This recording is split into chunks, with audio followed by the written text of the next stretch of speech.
فلما نودي يا موسى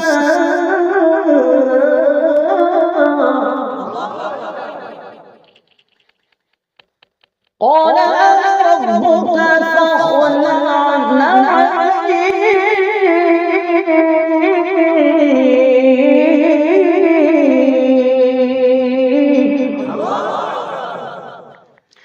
আল্লাহু আকবার। মুসলমান বাজান দিলের কান্তারা পয়গম্বর মুসা আলাইহিস সালাম তুর পাহাড়ের কাছে যাওয়ার পর আল্লাহ পাক মুসা নবীকে ডাকেন, মুসা তুমি তুর পাহাড়ের উপরে ওঠো। বিস্তারিত ঘটনা কোরআন কারীমের মধ্যে আসছে। আল্লাহ পাক মুসা নবীকে তুর পাহাড়ের উপরে উঠাইলেন। আল্লাহ পাক রব্বুল আলামিন মুসা নবীকে আল্লাহ তাআলা ওহী দিলেন। মুসা নবীকে আল্লাহ তাআলা ওহী দিয়ে নবুয়ত দান করলেন। মুসা আলাইহিস সালাম নবুয়ত পাওয়ার পর আল্লাহ তাআলা মুসা নবীকে একটা লাঠি হাদিয়া দিয়েছেন। দোস্ত মুসা আলাইহিস সালাম লাঠিটা হাতের মধ্যে নিয়ে যখন চলে আসবে, মুসা আলাইহিস সালামকে আল্লাহ তাআলা ডাকে, মুসা। দোস্ত তাফসীরের কিতাবের মধ্যে তাফসীর ওয়ালা ঘটনাটা নিয়ে আসছেন। কোন বালচন্দ্র ফজিলতের ঘটনা বলছে না, তাফসীর থেকে বলতেছি বাজার। তাফসীর কবীরের মধ্যে তাফসীর ওয়ালা লেখেন আল্লাহ পাক রব্বুল আলামিন মুসা নবীকে ডাকেন, মুসা তোমার হাতের মধ্যে কি? মুসা নবীকে আল্লাহ রাখবে, জিজ্ঞেস মুসা তোমার হাতে কি? মুসা নবী তো আল্লাহ একটা লাঠি। তো আল্লাহ পাক রব্বুল আলামিন মুসা নবীকে ডাক দিয়ে বলেন তোমার চোখের সামনে কি? দেখেন ঈমান। মুসা নবী বলতেছে আল্লাহ আমার চোখের সামনে একটা পাথর দেখা যায়। কি দেখা যায় বাজান? জোরে বলেন বাজান, কি দেখা যায়? একটা পাথর দেখা যায়। আল্লাহু আকবার। মুসলমান বাজান মুসা নবীকে আল্লাহ তাআলা ডাকেন, মুসা তোমার হাতের লাঠিটা দিয়ে পাথরের মধ্যে আঘাত করো।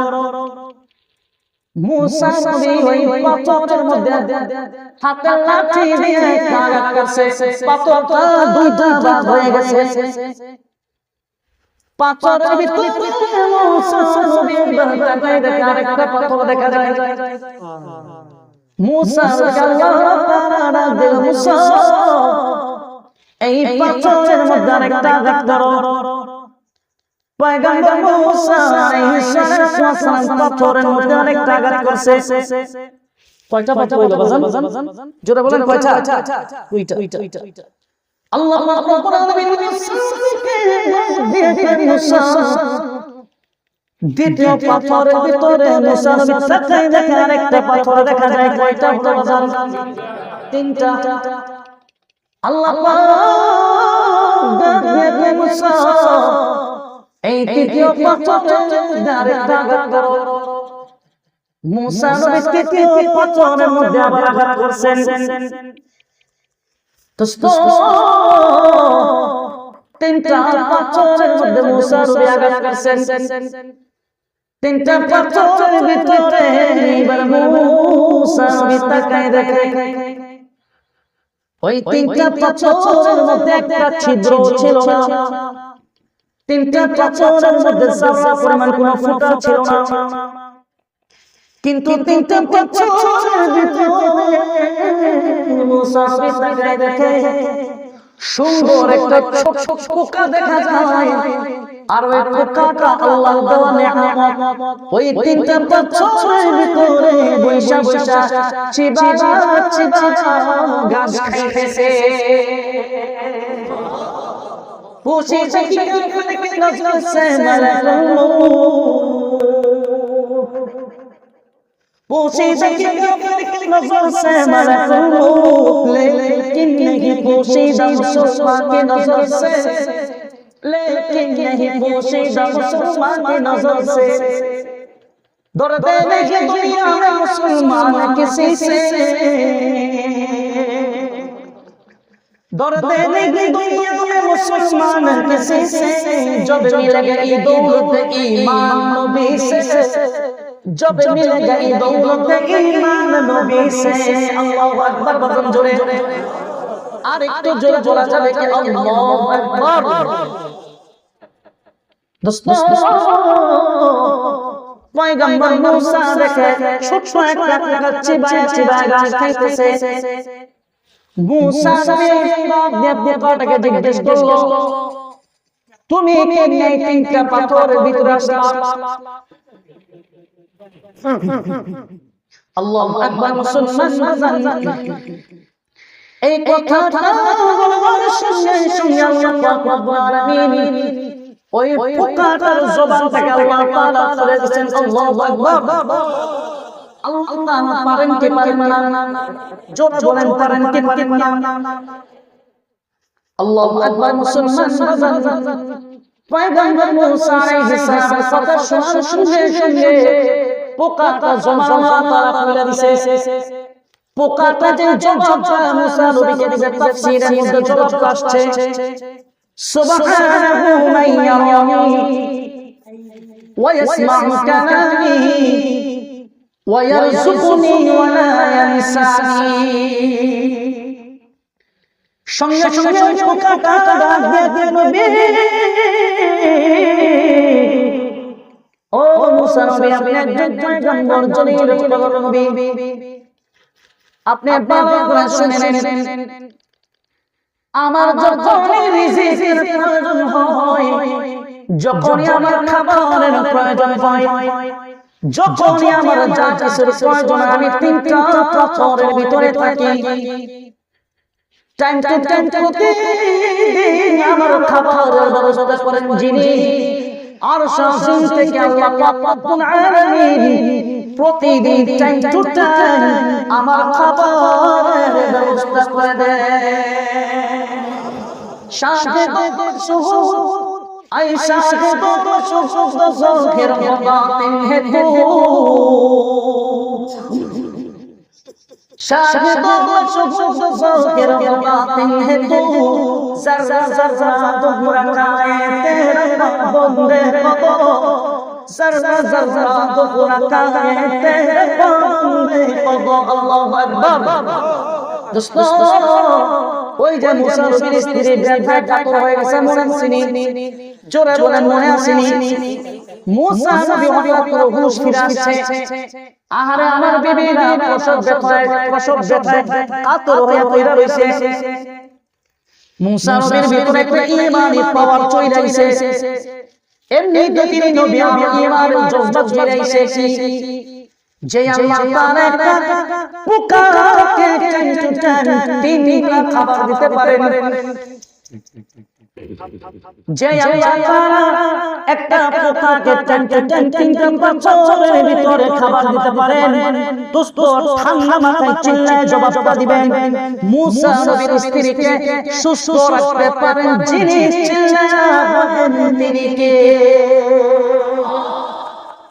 पोशीदा की नजर से मलकुल मौत, पोशीदा की नजर से मलकुल मौत, लेकिन नहीं पोशीदा मुसलमान की नजर से, लेकिन नहीं पोशीदा मुसलमान की नजर से। अल्लाहु अकबर। এই জন্য ঈমানকে এমন ভাবে কোন সন্দেহ নাই, যেহেতু আমার সাথে আপনার সাথে বাজার, আপনার আমার ঈমান কবরে যাবে, এই জন্য ঈমানের মধ্যে যারা কোনো সন্দেহ রাখা যাবে? বাজান জোরে বলেন, রাখা যাবে না, কোনো সন্দেহ নাই। আল্লাহ বলেছেন তো মানছি, কোনো সন্দেহ নাই। রাসূল বলেছেন তো শুনছি তো মানছি, কোনো সন্দেহ নাই। বাস এর নাম হলো ঈমান। এমন ঈমান নিয়ে যদি দোস্ত বাজান ও ভাইয়া, এমন ঈমান নিয়ে যদি কবরে যাইতে পারি, তো এই ঈমান তোমাকে আমাকে কবরের আযাব থেকে রক্ষা করবে বাজান। আর যদি ঈমানের মধ্যে কমতি নিয়ে যায়, বাস শেষ, চলবে না। আল্লাহ রাব্বুল আলামিন আমাদের সবাইকে মজবুত ঈমান নিয়ে কবরে যাওয়ার তৌফিক দান করুন। চিল্লায়ে বলেন আল্লাহুম্মা আমিন। দুই নম্বর কি যাবে বলছিলাম? জোরে বলেন। দুই নম্বর কি যাবে? নেক আমল। এবার নেক আমলটা কেমন হওয়া দরকার? ও বাজার, নেক আমলটা কেমন হওয়া দরকার? কয়দিন হওয়া দরকার? কয়দিন নেক আমল করা দরকার? আল্লাহ রাব্বুল আলামিন কোরআন কারীমের মধ্যে আল্লাহ বলে দিয়েছেন। আল্লাহ তাআলা কি বলেন? বিসমিল্লাহির রহমানির রহিম।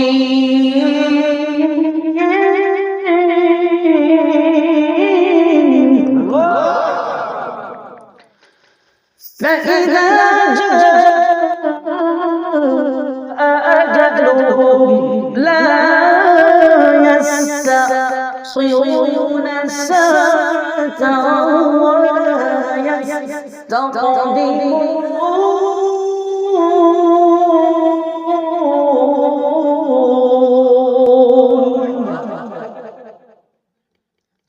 الله أكبر الله رب العالمين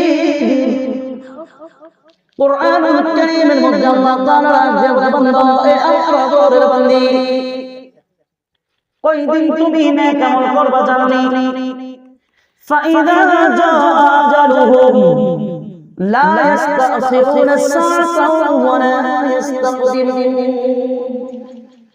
আরে বান্দা তোমার হায়াতের জিন্দেগিটাকে আমি আল্লাহ তাআলা একটা সময়ের সাথে নির্দিষ্ট করে দিয়েছি। কারো হায়াতের জিন্দেগি 60 বছর, কারো হায়াতের জিন্দেগি 30 বছর, কারো হায়াতের জিন্দেগি 50 বছর, কারো হায়াতের জিন্দেগি 70 বছর। আল্লাহ রাব্বুল আলামিন দাওয়াত দিয়ে বলে মনের বান্দা বান্দি ভালো করে শুনে নে, তোমার এই হায়াতের জিন্দেগিটাকে আল্লাহ তাআলা আমি সংসদ বানাইছি। তোমার এই হায়াতের জিন্দেগিটাকে আল্লাহ তাআলা আমি দৌলত বানাইছি। এই হায়াতের জিন্দেগিটা যে বান্দা কাজে লাগাবে, হে বান্দা হায়াতের জিন্দেগিটা 50-60-70 বছরের সাথে আমি আল্লাহ সংক্ষিপ্ত করে দিয়েছি।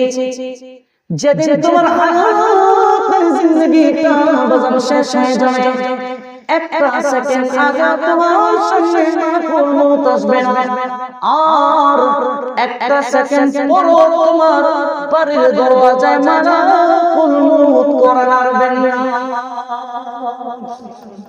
মাওলানা কামার রহমাতুকা নবী মাওলানা কামার রহমাতুকা নবী শাহিদ শাহ বাবুকা ভাই শাহিদ শাহ মদিনা হায় আল্লাহু আকবার। দোস্ত খারাপ লাগতেছে? শেষ করে দেব?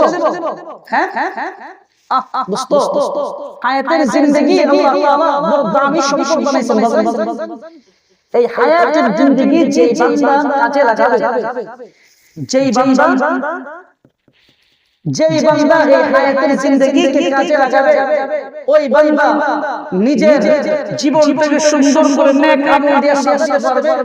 ওই বান্দা দুনিয়াতে সাকসেসফুল মুমিন বান্দা। আল্লাহ তাআলা আমাদের সবাইকে নিজের হায়াতের জিন্দেগিকে নেক আমল দিয়ে সাজানোর তৌফিক দান করুন। চিল্লান আল্লাহুম্মা আমিন।